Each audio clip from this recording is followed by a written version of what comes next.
ভালো আছেন তো আপনি? আছি আলহামদুলিল্লাহ ভালো। আমি আপনাকে দেখাবো আজকে বডি হ্যাম মেশিন নিয়ন্ত্রণে আসছে। হ্যাঁ, ফ্যাক্টরির ভিতরে যে কাজটা হয় সব থেকে কঠিন, মানে একটু হালকা কঠিন প্রসেস হচ্ছে বডি হ্যাম। ঠিক আছে, লেগ হ্যাম যাকে বলা হয়, তাই তো নাকি? হ্যাঁ, এই হ্যামটা সেলাই করার লাগবে। হ্যাঁ, মোটামুটি 120 পিস, তার মানে 60 পেয়ার। ঠিক আছে, এই যে ইনসিয়াম টপসিন থেকে সেলাই করা শুরু হবে। এই যে ইনসিয়াম টপসিন থেকে সেলাই করা শুরু হবে। হ্যাঁ, এখান থেকে এইখান পর্যন্ত ভাঙে নেব। এই যে সুন্দর করে এখান থেকে এখান পর্যন্ত, এই যে একবারে ধরে নিচ্ছি। ঠিক আছে, এই যে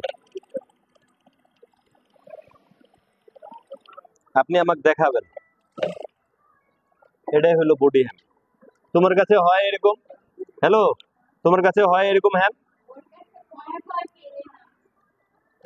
এই যে, এই যে বডি হ্যাম।